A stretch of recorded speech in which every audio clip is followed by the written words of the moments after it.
બીજું કે આ વર્ષે જે બાળકો પાંચમામાં છે એ બાળકોના હું અલગથી પેલી પાંચમા ધોરણની જ્ઞાન સેતુ પરીક્ષાના ક્લાસ લઉં.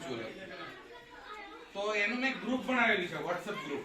તો કોઈ વિડીયો ને એવું તેવું મેં મૂકું છોરું એમ કે મને વિડીયો મારે ભણવાનો છે, મને મોબાઈલ આલો તો એને 15-20 મિનિટ માટે મોબાઈલ આપજો પાછા.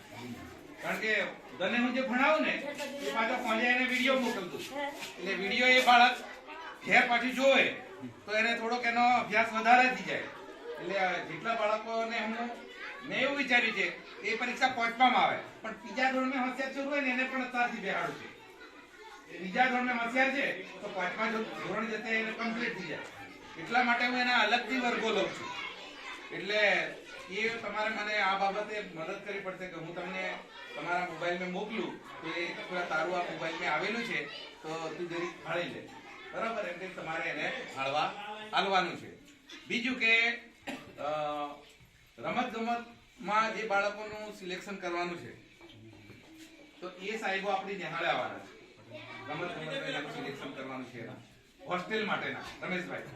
તો તમારા સગા સંબંધીઓમાં બી કોઈ પણ જગ્યાએ ધોરણ 5માં બાળક ભણતું હોય અને 11 વર્ષથી નીચેનું હોય તો તમે તમારા સગા સંબંધીઓને પણ કહેજો.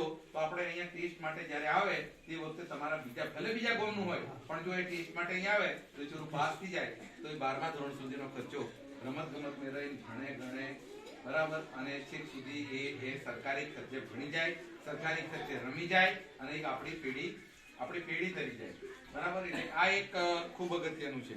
અને ચંદાબેન આપણે રિદ્ધિને રેગ્યુલર કરતો તમે એને ભણતે કમ્પ્લીટ આવડે એવી છે પણ જરી લાડમે તું વધારે રાખે